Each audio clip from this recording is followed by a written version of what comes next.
All right, everyone, good evening. Welcome to the Board of Selectmen meeting for December 11, 2018, calling to order the open portion of our meeting. This meeting is being video recorded as always. We'd like to begin by taking a moment of appreciation for our troops serving in the Middle East and around the world.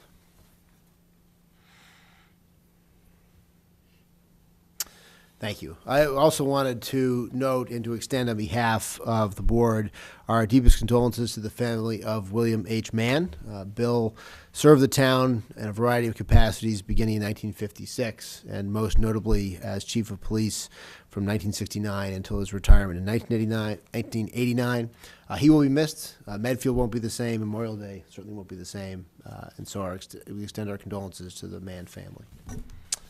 I think services are in January, as far as we know. All right, 7:05 p.m. We'd like to welcome our new facilities director, Amy Colleran, and our new building commissioner, Gary Pelletier.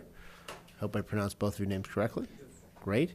I don't know, Mr. LaFrancesca, if you have an introduction. I know I was told that you would be here to introduce Ms. Colleran, so we'll start with your introduction of Ms. Colleran, and then since Mr. Pelletier apparently needs no introduction, he can introduce himself afterwards. So we'll start with School Director of Finance, Michael LaFrancesca, to introduce Facilities Director, Amy Colleran. And well, you need to go there or have the handheld microphone. You're going to go up? Okay. Might as well.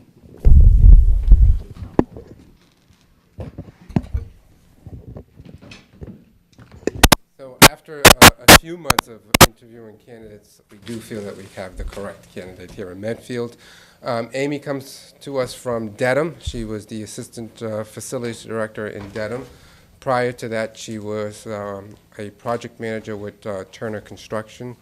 She spent 5 years at BU with their renovation construction projects at BU for 5 years. Amy also has her degree in architectural engineering from Wentworth Institute of Technology. She also has her real estate license. So we are thrilled to have Amy here, especially myself. Jerry was a great person, and we're going to miss Jerry, but I think Amy is going to do a great job for Medfield. Welcome, Amy. Very happy to be here. Thanks. Okay, thank you. Thank you. We're happy to have you on board. And Mr. Pelletier, welcome as well, our new building commissioner. Do you want to just head up to the microphone? Tell us who. Please do. Yeah. Thank you very much, Gary Pelletier. I've been here 7 days now. Very happy to be here. I've been a 20-year resident in the town of Millis, right up the road. I've been a local contractor since 2000, certified by the ICC as a certified building official, and I have been the local inspector in Millis and deputy building commissioner for 3.5 years now, so thrilled to be here, and sort of jumped right back into the deep end of the pool, and happy to do that. So. Great. Well, thank you. It's good to have you here. We have a lot going on for both of you to do. Yes, you do. I know there are a number of people in town hall, starting with Christine and Mike, who are very, very happy that you both are here. So welcome to Medfield, and let's. Thank you very much. Thank you. Good to have you here. All right. I take it no one signed up for citizen comment. We did not have any citizens comment. All right. We have a number of items on the agenda today. None of the other ones have a time associated with it, so I'll ask my usual question. If anyone is here to speak to or address a particular topic in our agenda, I am happy to address those at the outset if you would prefer to deal just with the particular issue rather than sit through the whole meeting. So if any of our guests here are here on a particular topic, we'll take that next. I see one hand raised from Jean Mineo. And so, if you would like to step forward. Just interested in the RFI discussion, your preparations for your next meeting and that. Oh, okay. We can talk about that. So I had put this on here mostly just in case anybody wanted to talk about this issue. I didn't necessarily have that much to discuss related to it, but there was nothing on here about this topic. It's something that's coming up just to make sure we were covered from an agenda standpoint. I know we were planning to have this discussion next week. Gus, if you want to give an update on the schedule. So I'm the Selectmen's representative to the Development Committee. The responses to the RFI were due last week. I believe we got 4 responses, or 6. I think I've only gotten 4 emails so far, so maybe they came in. Kind of incomplete. Okay. I was counting the emails that I actually had printed out, and I only had, I think, 4. But anyway, I was out of town last week, so I wasn't there for the Development Committee's review of the inputs they got last week, but we have a meeting scheduled at 6 p.m. tomorrow to basically take those inputs and basically put them together for what the recommendations would be for the adjustment to the master plan. So the good news, out of 40 people that 40 developers who received the RFI package, I didn't expect we would get a whole lot more than some less than 10 is kind of what I expected. I think we had 8 that showed up for the tour of the hospital. There were at least 1 or 2 statements of enthusiastic interest, so I knew that we'd have at least 2. But I have not yet had a chance to talk to get any indication of what direction the feedback went. So, but tomorrow it's an open meeting, 6 p.m. If you would like to talk. And Christine, what are we looking at for next week in terms of other items on our agenda? Are we relatively light at this point? I think so. Okay. I have this listed as. All right, good. So we can devote as much time next week as we need to it, because I ideally, in addition to reviewing whatever the recommendations are from the Development Committee, we can lay out something to process next week for how we're going to move forward, kind of working towards a potential special town meeting, which probably won't be in March, so it's probably going to have to be in May or very early June, as it currently stands, just given how things have shaken out. So that's about all we had on that topic. Bill, unless you have anything to add, I just, Of course. sure, you have a request? Related to that? Okay. There's no heat in this room. No, he downstairs either. So the request is assuming that, we've read we were there, we've read the proposals. It's kind of what you would expect from developers that have experience with historic preservation versus those that don't. But 2 of them were quite favorable towards the historic preservation aspect, that is their experience. So assuming we want to move forward with a cultural center, I've met with Senator Feeney and I've met with Representative Garlick's office. They're both willing to advance the special legislation for the 99-year lease, which was Mark Sorrell's recommendation. We'd like to have a vote on that at the next meeting, if that's possible, after you've reviewed the RFI recommendations. Well, I think that selectmen aren't going to hear what those recommendations from the Development Committee are until next week's meeting.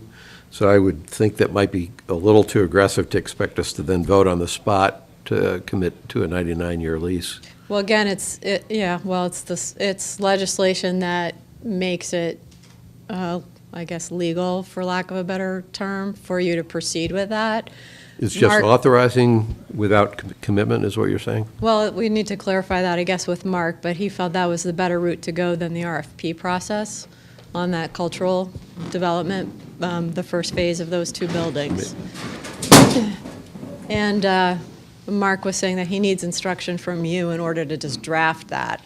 So if you wanted to look at it, sooner rather than later, and Senator Feeney is looking for this the 1st of January, so you may not be able to meet that deadline, but he felt it was pretty important to be first in line and top of the pile. Mark, if you're finished knocking things over back in the back of the room. Okay.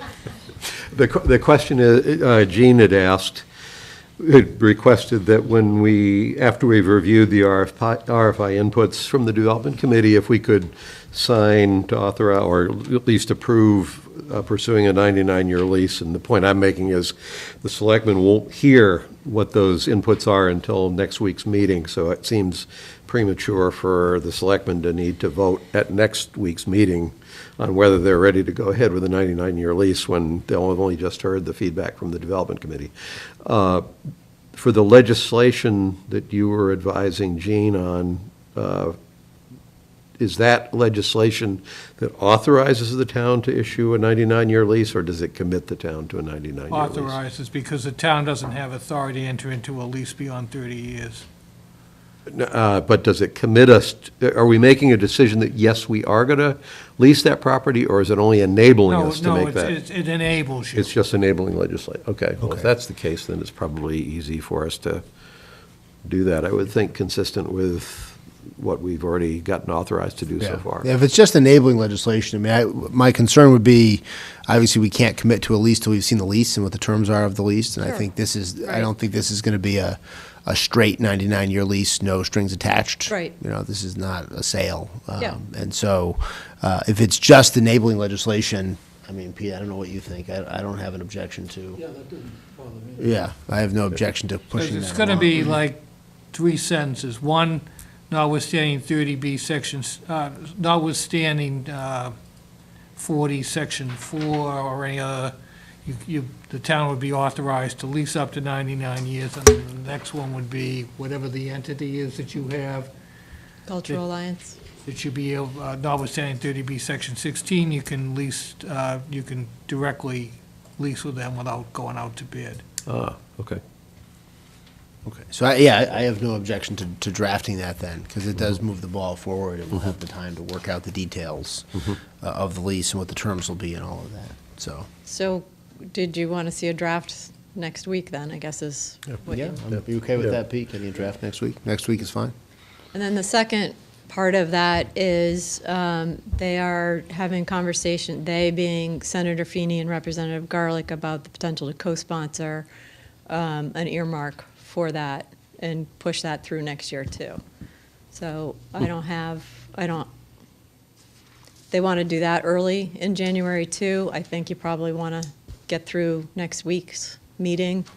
But Senator Feeney would want to hear from the selectmen that you are behind pursuing that they would pursue that, you know. Who are they proposing the earmark to go to? The town, right? Well, you're the owners of the building, so. The point being that the anti-aid amendment would become an issue if you were trying to get an earmark for a private Okay. nonprofit. So it would have to go to the town. Okay, That's something they may or may not be aware of. okay, And that's an earmark, that's an earmark that's just an input to the budget process.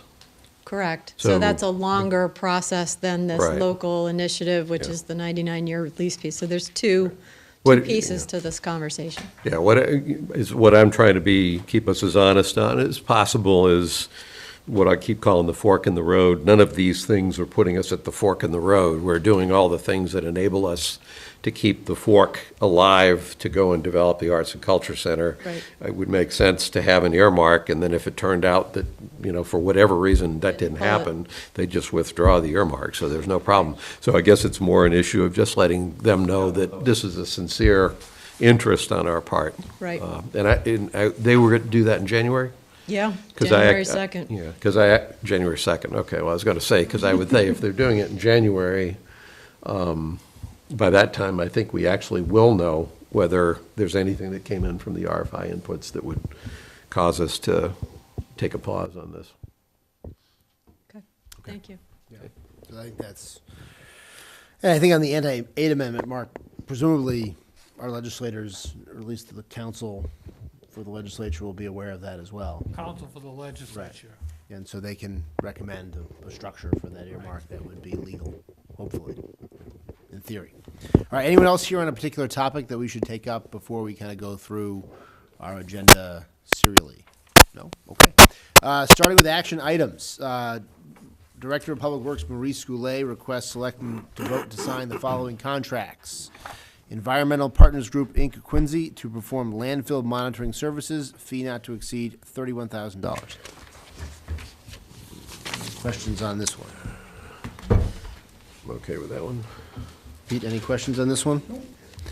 So do we have a motion? I move that we approve the contract to the Environmental Partners Group Incorporated of Quincy to perform landfill monitoring services, a fee not to exceed $31,800. All in favor? Aye. All right. And we also have a request to sign the contract for the Southeastern Regional Services Group DPW Services Award for February 1st, 2019 to January 31st, 2020. This is our buying group where we kind of joint bids on. Yes, I'm gonna actually change the wording on that, Oh, and you're going to vote to award and Wow. authorize DPW Director Maurice Goulet to sign the contracts. If you remember, this is the stack of about 85 Yep, contracts. yep. And we said, instead of taking the time up your meeting, you could authorize him to sign them, but you would vote to authorize the award. okay. So we're going to request now a request to vote to authorize Maurice Goulet to sign the Southeastern Regional Services Group for DPW services. Includes rubber chip seal, super pave, hot mix asphalt, bonded wearing course, random crack sealing, chlorinated rubber traffic line painting, guardrails, installation of steel beam, structure work, structures adjusted, structures rebuilt, structures remodeled. Some tub grinding is in the mix here for all those interested in tub grinding. Do you have any questions on this one? I do. Gus? First question, I guess it's up to you, Christine, if Mo isn't here. I assume this is a contract with a different line painting company than the one that we had talked about a month or two ago that was so lousy? This doesn't have anything to do with line painting. Line painting is actually done out of the police department budget. This is line painting related to specific DPW projects, but the line painting I believe you're referring to is when we do the townwide line painting, and that's actually in the police department budget. And it's a different company? It's a different topic. Yes. You sure? Okay. Second question, you may not know this one. I didn't try to go review all this. Are there any major pricing changes? All these unit prices, is there anything in here that is a major change from the kind of contracts we've approved in the past? Not that Mo notified me of, no. Okay. And then the last question is on page 2. Item 9, random crack sealing. What does $45.80 per day mean to the right of the company? I will have to ask him. It says quantity is 0 and the price is 0, but I don't know what the 45, it looks like $4,580 for something per day. I'm assuming it's a typo, but I didn't understand why that was there. Yeah, I mean, it seems like it should be 0. Seems like it should be 0. Certainly, there's no dollar value to it. Right, because it's by gallon. But and not- I didn't understand By it. gallon checks out, right? Yep. The math works. But, yeah, I think I it's wouldn't want to probably find out that they have a labor charge. $45.80 per day. Yeah. Okay. But those are all, I think, informational questions, not deal killers. So, you ready for a motion? Or Yes. Pete, any questions? I wondered about the amounts in some of those contracts. They seem to be they seem to be a lot higher than things that I remembered from the capital budget days. For instance, I thought that the amount was usually $25,000 for seal coating. Or That's the small amount that we put in the capital budget for resurfacing the subdivisions. yeah, This is for a townwide for the entire year. all right. I thought the other one was townwide for the whole year too, but, okay, so the numbers are fine then with you. Mhm. Yeah, okay, I'm happy with that. Ready?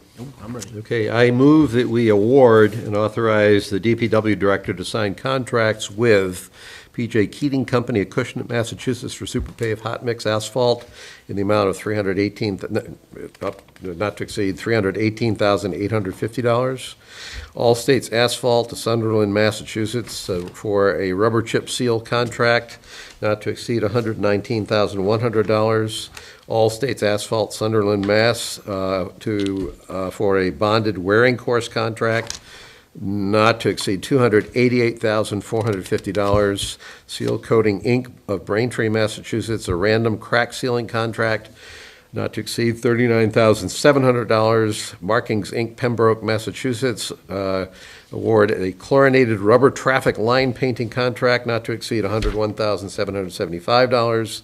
Premier Fence, Canton, Massachusetts, contract guardrails installation of steel beam contract not to exceed $24,450.50. Tasco Construction Incorporated, Belmont, to be awarded a structure work contract not to exceed $23,612.50.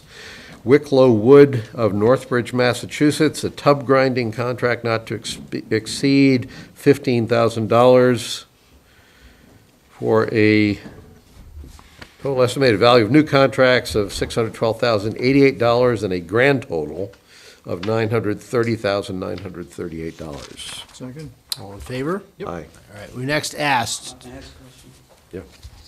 microphone? Yeah, of course. You moved too fast on, I wanted to go back to ask a question about the environmental partners, not necessarily about the contract, but if there's ever been any discussion or any consideration about when the old landfill area might be available for reuse. Don't expect it to be answered now, but I think we had talked about this several years ago as a possible site for some of the other, activities that were going on in town. Not necessarily for construction or building or anything else, but for other items. And I'm just curious if we ought to, I didn't see anything in the contract that talked about looking towards, is it going to be suitable or is it, improving? Is the situation getting better or what? So, I think it would be valuable to know what the outlook is. I agree. I think people are keeping that in mind. Mm-hmm. Is that it? Okay.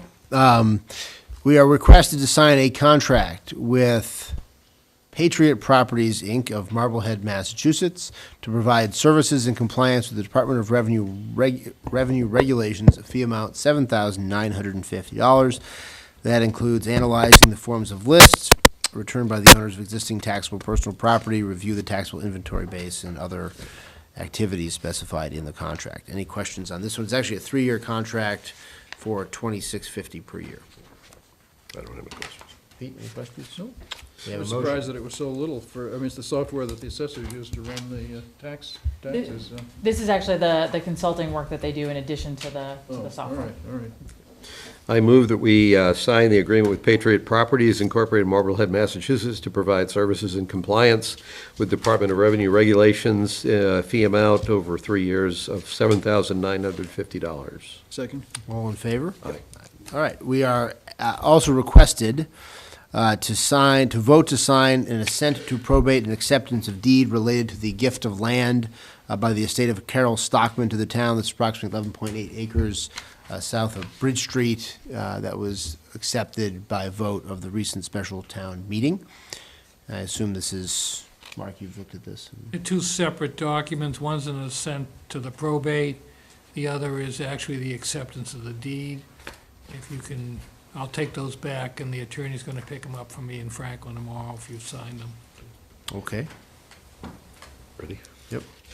I move that we sign the assent to probate document and the acceptance of deed document in concerning the gift of land from the estate of Carol Stockman to the town. Second? All in favor? Yep. Aye. We are requested by Fire Chief Carrico to vote to accept the Hazardous Materials Emergency Preparedness Grant provided by MEMA. Any questions? Yes. This has come up before. Page 1's blank. So we're authorizing signatory names, and there's nobody who's identified. So it's not a prepared contract. I don't think I even have this in here.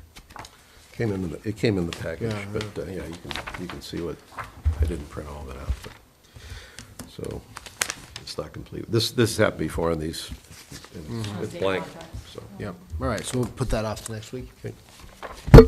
That's this one, I think, right here. Doesn't know where that page is. Oh, yeah, there it is. Okay, deferred. All right, we are requested to vote to approve the following 2019 alcohol licenses and common Vittler licenses.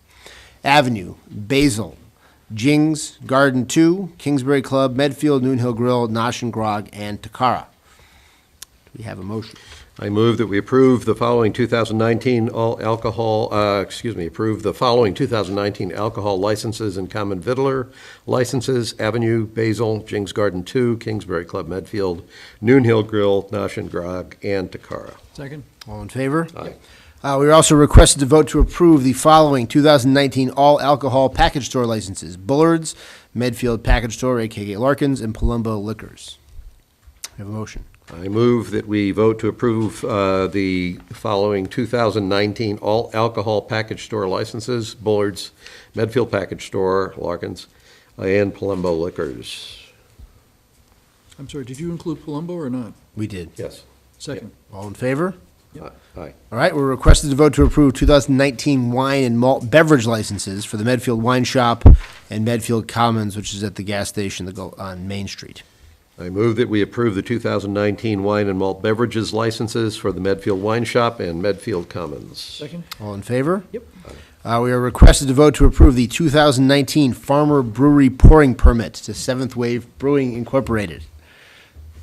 I gotta say, this is just great. This is so much fun to go to this is great. I move that we approve the 2019 Farmer Brewery pouring permit to Seventh Wave Brewing Incorporated. Second. All in I'm so favor? happy that Aye. we have farmers back in town. Especially pouring farmers. Right. And finally, we are requested to approve a 2019 Farmer Distillery pouring permit to Astra Luna Incorporated. I move that we approve the 2019 Farmer Distillery pouring permit to Astra Luna Incorporated. Second. All in favor? Yep. Aye. Great. So only 5 different categories of licenses for those businesses to operate. I'm sure, in the wisdom of the Commonwealth. I certainly hope those motions have made me some new friends in town. Not making them could have made you tremendous, let's put it that way. All right, so under discussion items carried over from last time, I think, Gus, you were going to revise the townwide master So, plan committee charter. with apologies, I was out of town for a good part of last week, and I was actually preoccupied with the senior housing survey, which I was also behind on. So what I have for you is a revision to the guidance, but I have not incorporated all my ideas about the specific questions. Okay. So you saw them last week, but Yeah. I didn't get to it. I knew I had something to do, and I couldn't remember what it was, and I covered this over with Mark's. Okay. You had given me the recommendations from the town. So you can read these. What I'm basically doing here in the changes, as I've done this, is I've softened the guidance from the selectmen to not be so directive. You may want to keep it more directive than what I've done to soften it. But at least this captured my thinking about the direction that I would take the guidance. Let me just comment. I saw the summary of the recommendations or the options that came out of the last master planning committee initial meeting. We've authorized $150,000, which is the most expensive of the 3 options that were provided. My reading of that summary of that option didn't do anything to allay my fears that it was going to be too easy for a committee to simply say, oh, here's $150,000, let's hire a consultant. The consultant does our master plan for us, and we're all done, and we don't have to do very much. So I actually didn't feel better, even if that was the recommendation, because I'm very concerned that becomes a mechanical thing. I don't mind the fact that this committee has $150,000 at its disposal to hire 1 or more consultants to help them get the job done. But I did mind what seemed to me like a direction that just said, here's the money, you're the shepherd of the money, hire the consultant knows what they're doing. So that's my own reaction to that. My view is that the town master planner should be the one who is driving, in the sense that we would hire a consultant to facilitate this process. I would look to the town master planner to do that. All the money is there for the committee to hire, whether it's consultants to help manage the public involvement process or other consultants to do studies. I'm not fighting the money. I'm basically saying I think we really want some strategic brains in this town to be thinking about what the master plan needs to be from a strategy standpoint. Mark, I did look at the Medway plan, and I think it's a fine template. There was nothing about that plan that struck me as something that required the esoteric knowledge of a trained consultant to do it. It's a good structure, so I didn't see anything in that from a document That standpoint. was generated without a consultant. That Yeah. was done with a town, Yeah. group of town volunteers. Right, so I'm not fighting the dollars, I would not want us to create a committee, especially a committee as big as the one we've committed to make, or created, that thinks its job is just to oversee a contractor. Yeah, no, and I don't think that's certainly not, I don't know, Pete, I don't think that's my intention either. And so that's just a wordsmithing issue. And I'd be surprised that people would step forward to be on a committee like that and would conclude that their job is just to oversee a contractor. I mean, I don't think the Medfield State Hospital Master Planning Committee concluded that their job was just to oversee a contractor. In Right. fact, they fired the first contractor Right. and hired a second contractor. Yeah. And so, Yeah, I would say the contractors the master planning committee used and the roles those contractors played were roles that committee needed to get help with, so that would be that's,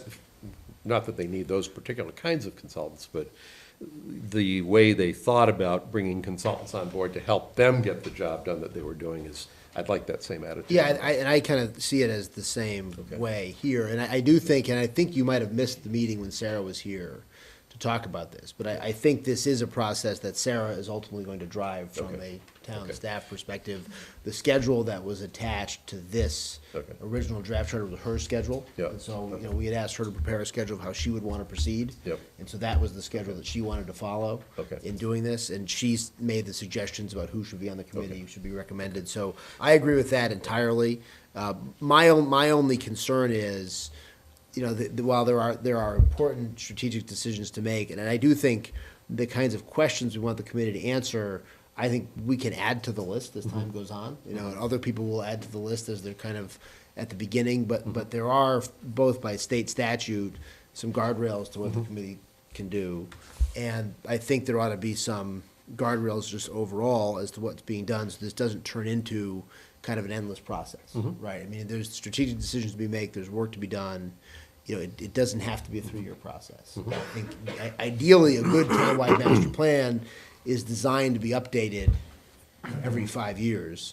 If it takes you 4 years to do it, you're not gonna update it every 5 years. And so I think what my hope is that we'll have just some discipline to the process in the sense that we need to get this done within a certain period of time. And I think that's where the consultant comes in, just in that, as you know, right, I mean, you're a volunteer here, and so you were working your real job, and so you couldn't get to this, and that happens to all of us all the time, and we have something we're gonna work on, and you can't get to it. So if you really wanna move the ball along, you need somebody whose job it is to move it along.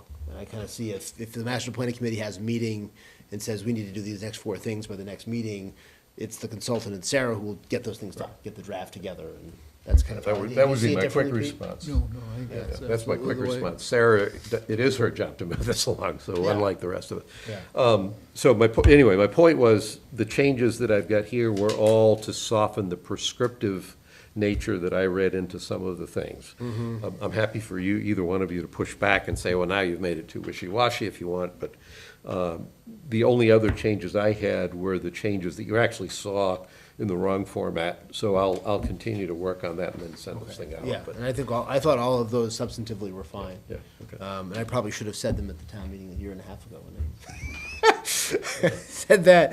And the only thing I would say is I think that the direction here is that they should use a consultant. The committee shouldn't decide, we're just gonna do this on our own and kind of freelance it.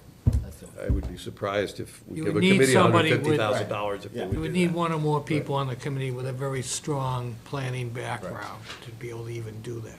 Right. Well, And I think that's who we should pick to be on the committee. So if we're putting people who don't have any strategic perspective to be the committee members, we're making a mistake. And I, so far, at least a couple of names I've seen, I think I'm comfortable to have that strategic perspective. Yeah, so. but I don't think that necessarily means technical planning experience. I would value just having a strategic perspective Right. more than the ability to craft a strategic plan. Yeah. Right, no, I agree with that. I thought you were suggesting we should just try to find 15 planners in town and No. appoint them. No, 50, not 50, well, I would like us to make sure that we found some strategic thinkers to be on our master planning. Okay. And then the question is, do we want to appoint anybody to this committee tonight or wait a week? I'm happy to go either way on that. My first inclination is we ought to know who it is we want, and we ought to appoint the committee. But I think in the last meeting, Mike, you had talked about at least trying to get the ball rolling, so I'm neutral on that. Yeah, I just don't know. We have, I mean, right now we have 1, 2, 3, 4, 5, 6, 7, 8, 9, 10 names. Right. And then there's one other person I've spoken to who's interested pending seeing the charter. So we don't have the full set now. So the question is, do we wait another week or do we appoint? The thing I folks? would like, I haven't seen the resumes for all these people, so these are just names on a sheet of paper for me right now. Okay, so I think, Evelyn, for the people who did not send us a resume, I know we got resumes from a couple of people, if we could ask right back to them and ask them for their resumes. There's no prohibition on it, but just to point out, there are a couple people that, to my knowledge, are not residents, so. Of the at-large citizens or the department heads? Roberta and Kevin. Yeah, Roberta, that's- Kevin Ryder. Yeah. We got around that on the ALS study committee, okay.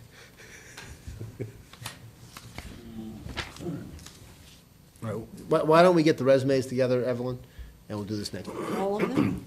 Yeah, I mean, I presume you don't need Roberta's or Kevin's. Yeah, no, the ones that are designated from the town departments, I don't, that's fine, they're designated For from the the town town. committees, we probably don't need their resumes either, or do we? Which, So the Yeah. ones above there. I'm actually talking about the citizens at large, I guess, is Okay. what I'm really talking about. So if you could ask Evelyn Do if we they have didn't, I two? know we have Philip Stashenko's resume, Yep. we have the letter of interest from Jay Duncan. Can't remember if Jay sent a resume or not. But if you could ask those folks for resumes, so we can have them for next week. I'm sure that won't be an issue. Jerry Potts had written a more extensive email, Yeah, he wrote a longer his email. background. I know Jerry, but I don't think I've seen anything from, So, yeah. I don't think I've seen anything from anyone other than Philip, because I talked to him, because he happened to reach out to me, so I've seen him. That's it. Okay, so if you could do that, Evelyn, we'll get those on there for next week. I put this on here again just because we have to get this agenda out 48 hours in advance, and I didn't know if anything was gonna come up on this. Discussion of potential 2000 annual town meeting articles. I don't have anything on this one. I didn't know if either of you There is a have it. preliminary draft. Yeah, Mike's been working on a preliminary list, so if we can hold it till the 18th, he can You pass will- out his draft. Defer to the 18th.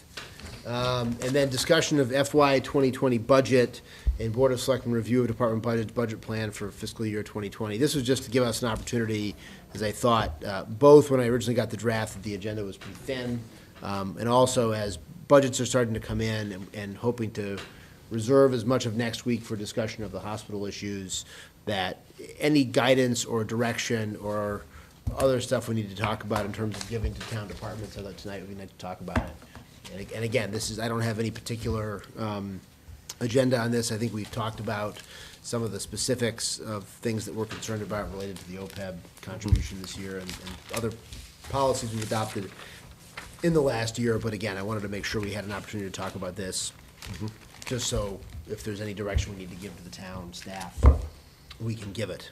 I will say, I would like to see, in addition to the usual format for displaying the whole budget, I would like to see it in the model that Gus had circulated a few months ago. So just for Matt and everybody to keep in mind as they're putting stuff together. It should be relatively seamless to do that. You probably could do it with I'll be, Warren, yeah, so I yeah, believe Mike that's, Pastore was talking about doing a subcommittee on the warrant committee that was going to start putting budgets in that format for the That's- warrant committee. that, But I'll okay, talk to that's, Matt then about they've that. gotten farther along in embracing that as their method of doing business. I know that I talked with Mike several times about the concept, and I think he understood the concept. I wasn't sure if he had, I wasn't sure if he had uniform endorsement across the warrant committee to do that. I don't think he has endorsement. I think that's why he talked about doing a few members to just kind of parallel Okay. and see what it comes out. But I'll talk so- to Matt Violet about. Okay, an update on that. I've had a couple of exchanges with Jeremy Marset, and I think he's interested in learning more about it, so I was planning to do that. I'm glad that we're looking at least configuring the budget that way. The other thought I had, last year before the town election, after the town meeting, I ran 2 educational sessions at the center just to help people understand the budget. I was thinking this year it might make sense to do that again, but before the town meeting. And the point of that is not to hold a meeting to lobby for people to vote one way or the other. The sole objective is to explain the town budget in a way that it's a little bit easier for people to get their arms around, to include helping it be clear to people that there are certain funding decisions that are not decisions. They're burdens. We don't make a decision about whether we're going to pay off our loans. We don't make a decision about whether we're going to cover the town and school employee benefits. So there's certain numbers that just become the numbers that are in the budget, and they're not really discretionary. And it occurred to me it might be a good idea to do that before the town meeting, just so people are more comfortable with the budget. And the only question I would have, one option is that we could do it as selectmen. Another thought is that I could team with someone, if there's interest in the warrant committee, to just simply provide an information session for people, or any combination configuration between those. But that was kind of a thought that I had for this coming year, that might be, given that the information was well-received before the election last year, it might be even more well-received before the town meeting. Yeah, I think that's a good idea, and I've thought about this a little bit in the context of our annual warrant hearing, right? Which it ends up being a more perfunctory event than I think the town charter envisioned, in terms of, I think the town charter envisions that the warrant hearing would be a real opportunity for people to weigh in with the warrant committee, as opposed to just kind of it ends up being kind of a perfunctory exercise most of the time. And so it may just be that the timing of that hearing relative to the town meeting is such that not everything's fully baked enough yet. And so I agree with you. I think if we, and I don't know, and again, obviously, if more than one of us does it, it's got to be a posted public meeting. And it might make sense to do it that way, in the sense that it could be recorded, and it could be, led to a certain extent by the town administrator, kind of going through all of this and give people an opportunity to ask questions. But I think it's a worthwhile exercise, and something that if we can bake into our kind of regular town meeting preparations, because that people can get used to having that, because there is a lot of confusion about it. There's there's only sort of the one weekly newspaper that covers anything in great detail, and so a lot of the factual information is hard to get out. People don't have a chance to ask questions. I think that would be a good idea. And Christine, maybe if you could give some thought to that as well. I mean, I think ideally, the town administrator would be involved in that as well, even if it's not an official selectmen's meeting. If it's just an info session, the town administrator, maybe someone else from the finance department or whatever. And I'm not hung up on even doing it. I did it last year because I came up with the idea, and I assume given that I threw the idea on the table, I'll be involved in trying to pull the information together. But exact format and who's up in front of the group, I don't, if it's not appropriate or there's better choices, I'm not hung up on being the one doing it. I just think Also, that's the way to show the information. we signed our contract with ClearGov, and part of our contract, they included their new budgeting system. So Matt is going to parallel our budgeting system with what they're doing as budgeting. He thinks it will be much clearer for the average person to understand how our budgeting system works, so we're hoping to roll that out at the same time too. So that functionality is now in ClearGov, is what you're telling me? Now in ClearGov, Okay. yep. So when people look at the ClearGov then, Chris, will they actually see the budgets that are presented to us in that format? We're hoping to be able to do that this year. They're just rolling that out now, and Matt's just becoming familiar. We just sent our first round of data to them last week. They'll start we'll see, inputting it, so yeah. we haven't started the budget piece of it yet, but it is included in our contract this year. Good. Our And is our that a- one-year pilot program. Is that does that provide the town with any productivity benefit from the standpoint of using what's in ClearGov? I guess what I'm saying, can the departments work on their budgets in ClearGov, have them be there in ClearGov, but then be able to download the information electronically to populate the budget in the format that the town needs to basically set up its finances? I haven't delved deep enough into it to know that just yet. Okay. I'm hoping. That's a but step in I'm the right not there direction, yet. at least. Okay. Okay.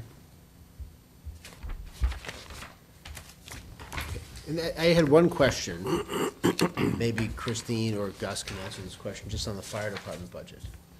I haven't even looked at it yet, but we can. All right, no, we can talk Yep. about it next time. I think I know what your question is, and I can answer it. All right, go for it. Just, at least I can answer it at the gross level of, plus, rounded off to the nearest 100,000.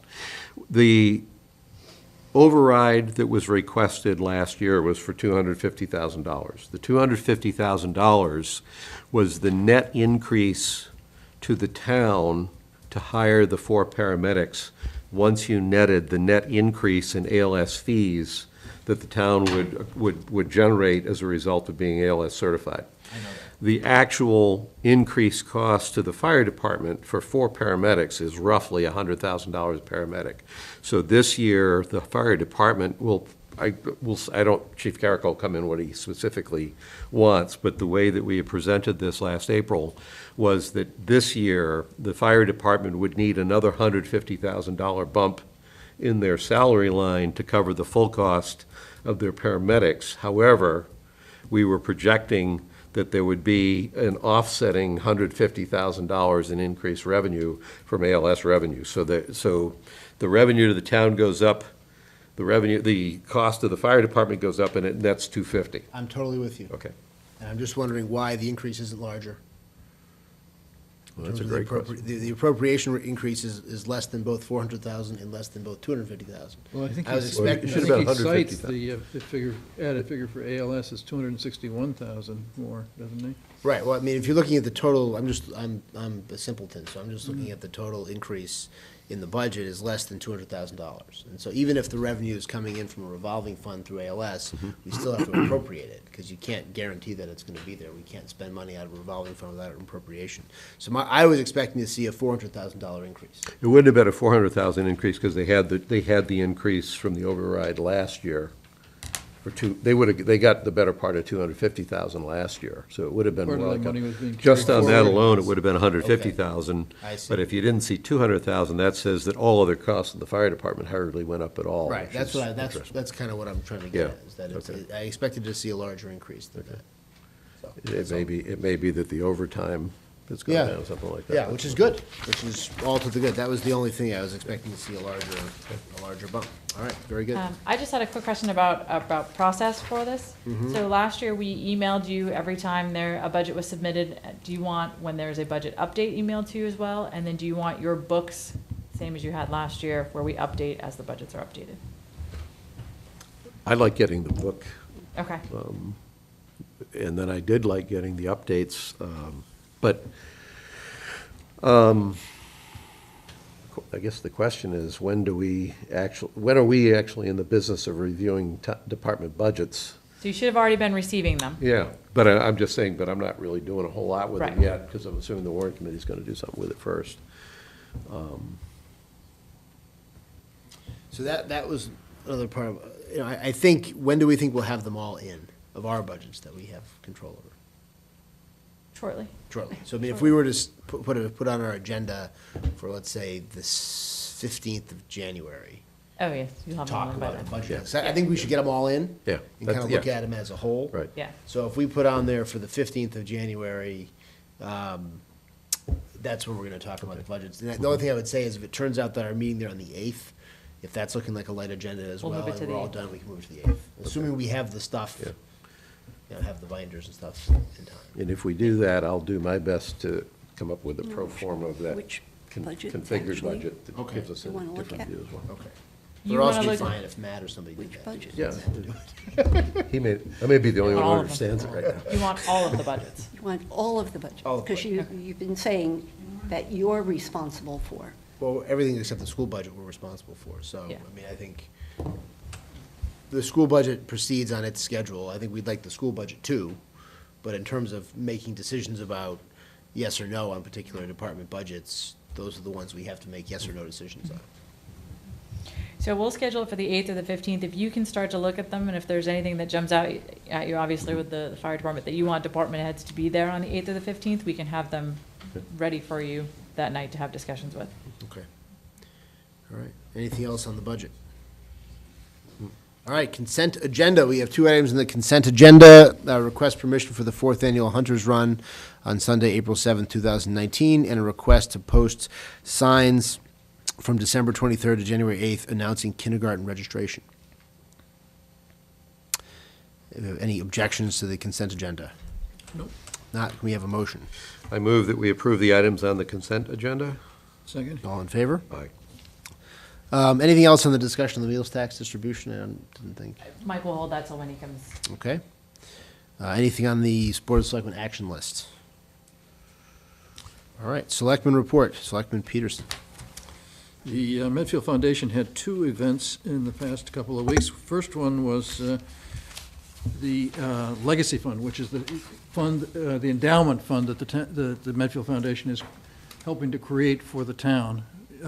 Issued its inaugural round of grants at an event that was a week ago Thursday, and at the Seventh Wave Brewery. And 3 inaugural grants were given out.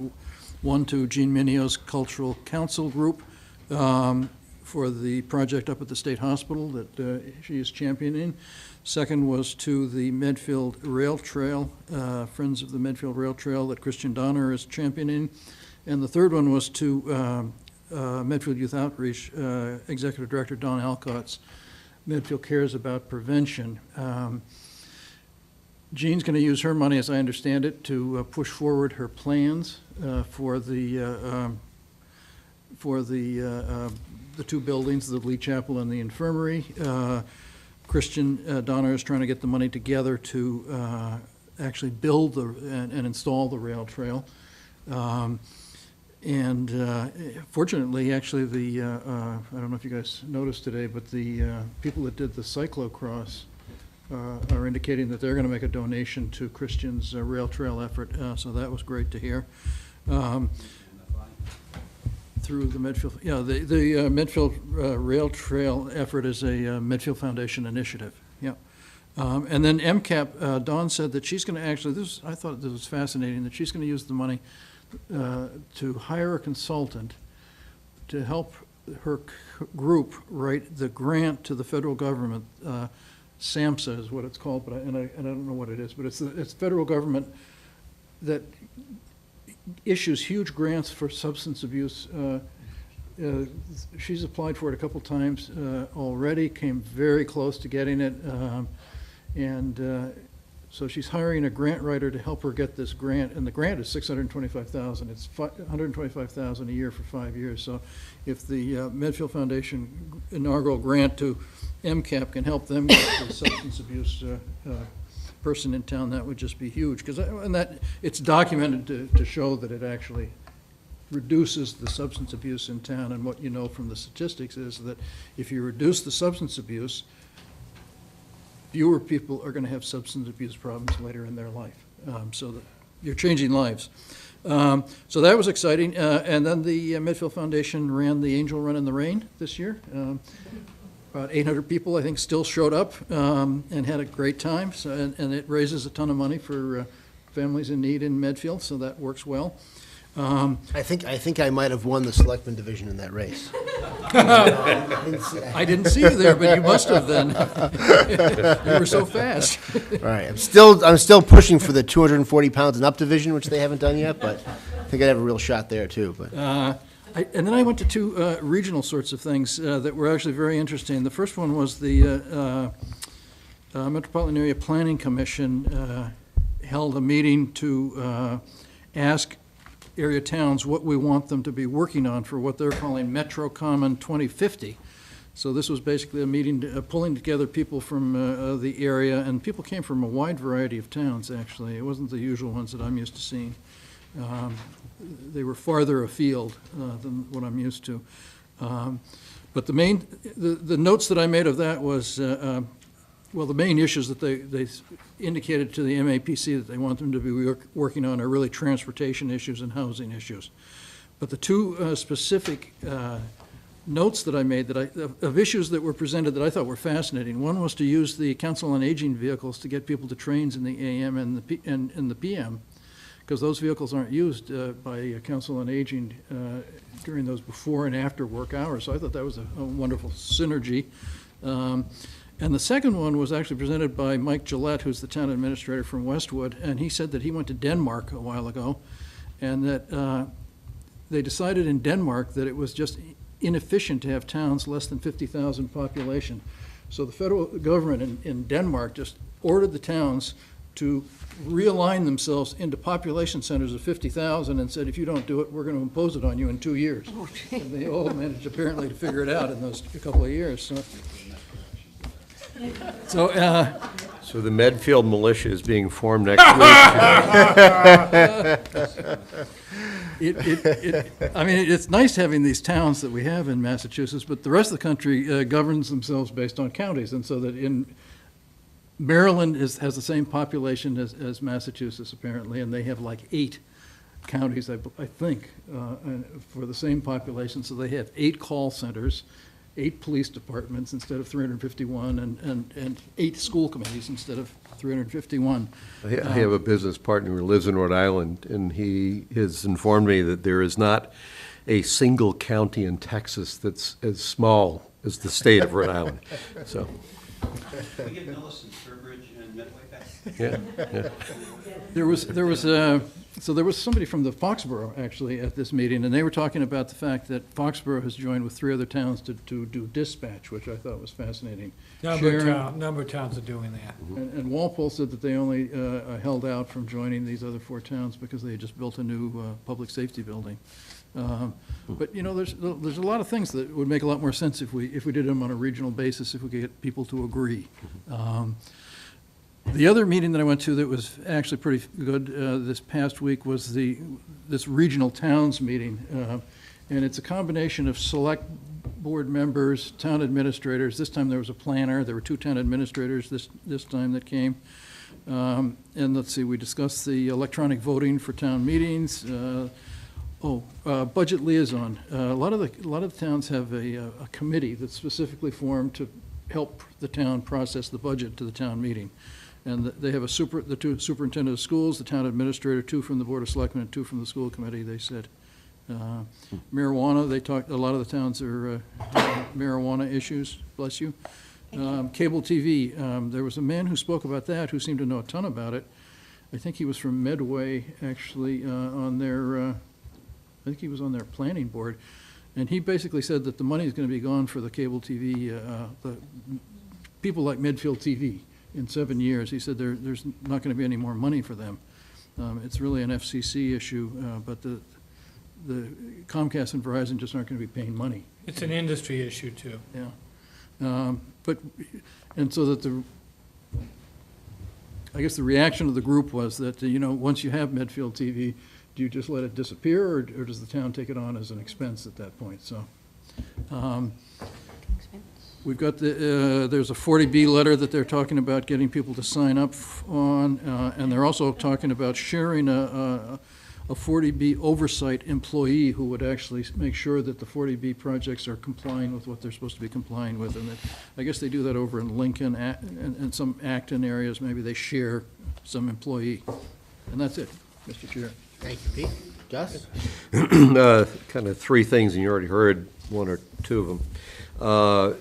We all heard at the parade on Saturday that Chief Carrico was talking about the ALS certification. He had contacted me, or sent us all, I forget how the email came out, but I think we were ALS licensed as of the 30th of November, and one of the points that he mentioned was that Sean Dooley had been instrumental in getting the state to expedite or accelerate the approval process. So it's, you know, sometimes you might think having 2 representatives only representing technically half a town would mean you're only half as important, but I think we've actually got 2 representatives that give us double representation, and they have different experiences, which is very useful. So Sean actually works as an EMT too. Yeah, which that's in his wheelhouse. And then I think, as we heard on Saturday, not only that, but Chief Carrico is trying to make sure that the second ambulance is also being fully employed. So it's possible that small budget, well, it wouldn't affect the budget. It would, it sounds like he's working hard to make sure that the revenue side of the fire department is fully geared up. And if he was ready to go in the end of November, then he was ready to go a month earlier than our original plan called for. So it's always good when people get to places sooner than you think they can. Cyclocross, we've already talked about. This, I think, as far as I can tell, was a really good experience across the board. I spent maybe an hour and a half there on Saturday morning walking around. It was an ideal day. The weather was great, and the ground was frozen, which meant that for all the bikes that were going all over the grass, it kind of didn't matter. And what was even more interesting, it's not a fast race, but the way the course is laid out, there's all these windy turns, and some of them, because of the state hospital campus, they're turns that are like on side slopes. So you actually see people crashing and burning, which not that nobody got hurt, but you know, you don't automatically think of a bike race as being kind of a rock'em sock'em robots thing, but there was a little bit of that going on. Nice crowd. It was nicely sized. You know, there's vendor tents and some things that were there, but it seemed really appropriate. The course itself, everything I've heard is I think Greg said that 700 people had pre-registered. It's the biggest event they've ever had.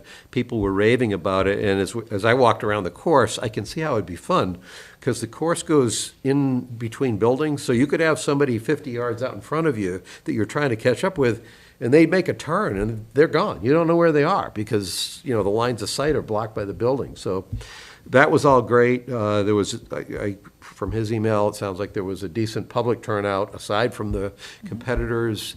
My sense is that this is both a highly competitive event for the people that are serious, but they had like an under 15 group, so they had kids that were able to do it as well. So everything I saw, well-run, as you already heard, they basically said we made enough. We had more people show up and register for this than we expected, so we made more money, and we're not really trying to make money, so we're going to actually kick some additional money, which I think goes to the rail trail through the Medfield Foundation, which is, if those are the kind of people we deal with, I think that's great. And then I mentioned the Development Committee's meeting tomorrow night, and presumably we'll be ready to provide recommendations. I'm catching up with them. They met last week. I was out of town, so that's it. Thank you, Gus. A few things. First of all, Gene, I'm glad you stayed around, because I wanted to note and thank you and Cam for all the work on the holiday stroll, and also note the excellent work that our town departments did as well. Our fire department, Chief Carrico, Chief Wilhelmi, and the police department, Mo Goulet, DPW, Kevin Ryder, and Parks and Rec. I mean, there was Bobby Kennedy, all hands on deck effort to make that happen. It's gotten better every year. I think the safety and that was better this year, the lighting of everything. And so everybody just did a fantastic job, and I really appreciate the efforts that everybody put in. I thought it was freezing cold, but it was, we were out there for a couple of hours, and it was just a great Medfield night, and I was around at a couple of other events over the weekend, and everybody was just raving about it, how much fun it was and how great it was. So Gene. For the support for the public safety side of it, it was very helpful, and I couldn't agree with you more that they just really stepped up and really anticipated things and then just took care of it.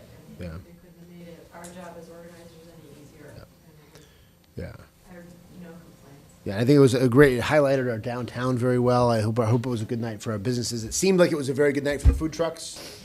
And so hopefully a good night for everybody else down there as well. That's great. It was so well organized that when I got there, Jean was out on the sidewalk just with her family. Yeah. And there was I saw Sarah Raposa was there volunteering as well, and I'm sure there were other town folks who were there volunteering, and it was just into Chris there. Yeah. I missed it. So, holiday parade, again, that was great. It was another beautiful day, and thanks to the band and everybody else who makes that such a special Medfield event as part of a really great weekend. And I wanted to note as well the cyclocross event. I know there was a lot of juggling from our town staff and town employees when this originally happened. I think there was some concern of logistically how we'd make it happen, but I think people got it done really well, and so I thank everybody, Christine and Mike and everybody else who worked so much to make that happen. And kudos to Mark Fisher, Selectman Emeritus, for coming out to march with us. Yes, thank you. Mark was there as well.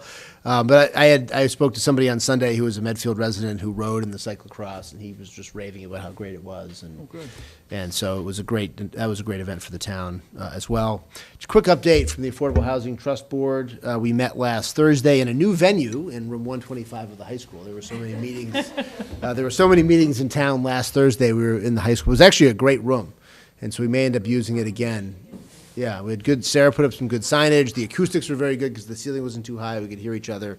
So I thought it was a good room. The main agenda item was a meeting with Mayrock, which is proposing to develop the Legion. There's a good turnout from the Legion as well. And the board has set February 7th, which is our February meeting, as what we hope will be the Board of Trustees' final review of this proposal. And we'll get it on an agenda to the Board of Selectmen late in February or March, depending on our overall meeting schedule. We're still working on whether we're going to have any sort of proposal for town meeting. Courtney Starling's going to work on a couple of things. Bless you, Pete. And so we're meeting again. We rescheduled our January meeting to the second Thursday in January, just to get out of that first holiday week after January 1st. And I think that is all that I had. So, Christine, any comments? The only thing I'll have is the police chief study committee met last week, and we will be launching our website within the next week or so, and we'll be seeking public input from residents who would like to let us know what they'd like to see in their next police chief. So we'll do some PR as that gets ready, but hopefully before the holiday it'll be out. Okay. And do you have a sense of the timetable as to when you think there'll be a recommendation from the committee to the board? Right now, we have the assessment center scheduled for the end of January. We're anticipating by the second meeting in February, you'd be able to make your appointment. Okay, terrific. Or at least do your interviews and then subsequent appointment. Very good. And the other thing is, in talking back about the cyclocross, is they would like to know if they can have the date for next year. Or at least- I think I think they can. The only, as far as I'm concerned, they can. It was great. The only question I have for us is, I think that the likelihood of any development work up at the, and I'll look at Bill as well, if things were to move swimmingly through the spring, the earliest we'd issue, I would think, an RFP would be the summer. I don't envision that there would be anything happening unless Gene's planning on digging or anything. We'll So ride around you. I don't think there's anything that would happen up there next December that would cause us to make, to be reluctant to do that. But that was the one question I had.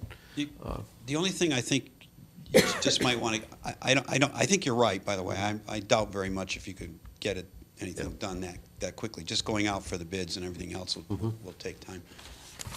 There is still that incentive that's hanging out there if you sell something before December 2nd, December 1st, or whatever. I don't think they said they wanted to buy it. They just want to use it, right?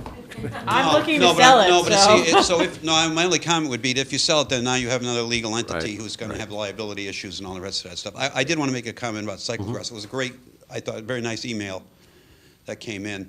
And I happened to speak with John Thompson today, and I just, because I check things, and I just asked what he thought about the physical impact or whatever in the property, and he said that he agreed with what they had said. There was one spot where there was a little bit of damage because it was in the sun and it got wet, but the frozen ground actually worked in the favor of the property. They stayed off the overlook, they stayed out of the buildings, everything was great, so they did a nice job, and I'm going to send him a note thanking him for his note, basically. Incidentally, they even had signs. I was impressed, when we basically did that noontime limit for alcoholic beverages, and they actually had signs up. They say basically saying, please refrain from imbibing any alcoholic beverages until noontime. They had other signs that were up on the edge there that said, don't go, on the other side of the road. They were all little orange signs, and I was pretty sure that we didn't do that.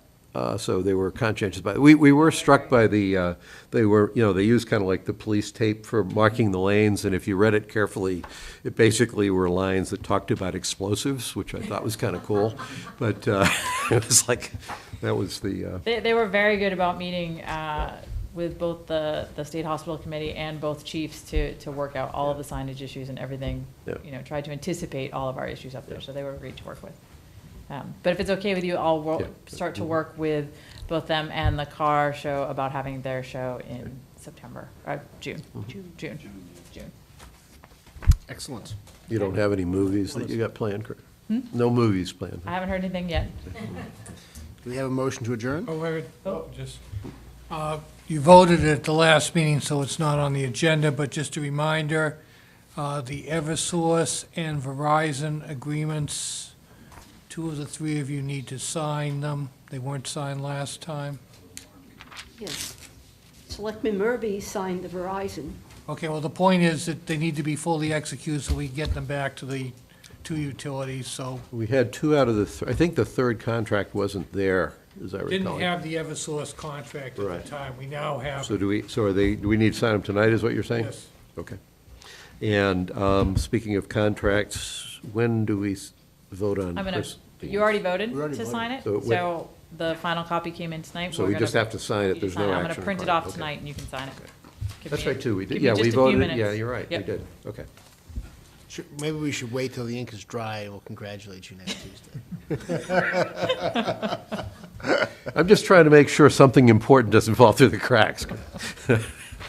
Now do we have a motion to adjourn? Oh, no, the mayor has an objection. The mayor, we cannot adjourn until the mayor approves. But Microphone, even the mayor needs a microphone. I just handed it, thanks. It's not even on. The one comment I wanted to make was I also heard John Thompson said the patients would have enjoyed that at the state hospital, so I thought that was kind of a funny thing, but I'm glad it went really well. That's a good note to end on. Motion to adjourn. I move that we adjourn. Second. All in favor? Aye. Aye, all right.